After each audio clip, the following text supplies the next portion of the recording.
நேற்று பாமகவிற்கான கூட்டணி என்பது இறுதியான நிலையில் தொகுதி பங்கீடு நிறைவடைந்து விட்டதாக எடப்பாடி பழனிசாமி தெரிவித்திருந்தார். இந்த நிலையில் தற்போது தொகுதி பங்கீடு என்பது கூட்டணி முழுமையடைந்த பிறகே தொகுதி பங்கீடு என்ற ஒரு கருத்தை அதிமுக பொதுச் செயலாளர் எடப்பாடி பழனிசாமி தெரிவித்திருக்கிறார். அடுத்ததாக தன்னுடைய கருத்துக்களை பகிர்ந்து கொள்வதற்காக பத்திரிகையாளர் திரு பிரியன் இணைகிறார். சார் வணக்கம்.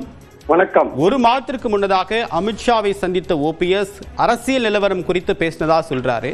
இன்னைக்கு அமித்ஷாவை சந்தித்த எடப்பாடி பழனிசாமி ஓபிஎஸ்க்கும் சசிகலாவுக்கும் கட்சிக்குள் இடமில்லை அப்படின்றத மீண்டும் உறுதியா சொல்றாரு. இது யாருக்காக சொல்றாரு? இன்னும் சில கட்சிகள் கூட்டணி வருவதற்கான வாய்ப்பு இருக்கு அப்படின்றாரு. எந்தெந்த கட்சிகள் கூட்டணிக்கு வரக்கூடிய வாய்ப்பு இருக்கு? இல்ல, அதாவது இபிஎஸ் பொறுத்த மட்டும் ரொம்ப தெளிவா இருக்காருங்க. அதாவது ஓபிஎஸ் சசிகலாவை சேர்க்க கூடாதுன்றது முதல்ல இருந்தே அவர் தெளிவா இருக்காரு.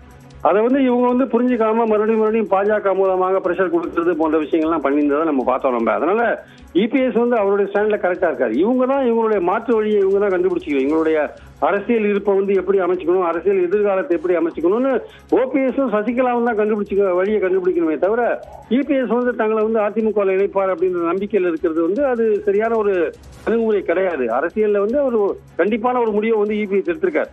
அது அதிமுகவை பலவீனப்படுத்தணும் அவருக்கு நல்லாவே தெரியும். இவங்க ரெண்டு பேரும் சேர்த்தா நாளைக்கு கட்சி தோல்வி அடையும் போது அவருடைய தலைமை பொறுப்புக்கு ஆபத்து வரும். அதனால இவங்களை சேர்க்க மாட்டேன்றாரு. அது தெரிந்து கொண்டு மீண்டும் மீண்டும் பாஜக மூலமா பிரஷர் கொடுக்கிறது சரியான ஒரு அணுகுமுறை கிடையாது. இனிமேலாவது சசிகலாவும் ஓபிஎஸ் தங்களுடைய மாற்று வழியை தேடிக்கொண்டு தங்களுடைய அரசியல் எதிர்காலத்தை திட்டமிட்டு வகுத்துக் கொள்ள வேண்டும் என்பது என்னுடைய கருத்து. தினகரனை பொறுத்த மட்டும் அவரை என்டிஏ கூட்டணியில ஒரு கான்ஸ்டியூயன்டா ஒரு அங்கமா அவரை சேர்த்துக்கிறது என்பது அதுக்கான வாய்ப்புகள் இருக்கு. ஆனால் தினகரன் போய் அங்க சேரணுமே. எடப்பாடியை சிஎம் கேண்டிடேட் சொல்ற இடத்துல தினகரன் போக மாட்டாரு.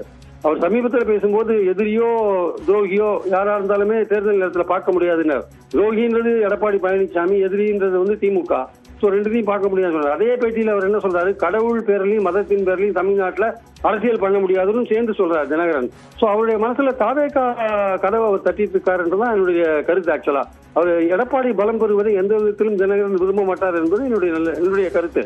அதே சமயம் தேமுதிக வருவாங்கன்னா அன்புமணிக்கு ராஜ்யசபா பதவி கொடுக்கும்போது தேமுதிகவும் ராஜ்யசபால குறியா இருக்காங்க. அதிமுகவுக்கு ஒரு 2 வேகன்சியும் 2 கூட்டணி கட்சிகளுக்கு கொடுக்கிற அளவுக்கு எடப்பாடி போவார்ன்றது அது ஒரு சந்தேகம். அப்போ யாராவது ஒருத்தரை தான் அவர் சூஸ் பண்ண முடியும். அவர் ஏற்கனவே அன்புமணிக்கு ப்ராமிஸ் பண்ணியிருந்தாருன்னா மறுபடியும் தேமுதிகவை சேர்க்கறதுக்கான வாய்ப்புகள் இல்லை. அது இன்னும் 2 நாள்ல தெரிஞ்சு போயிடும்.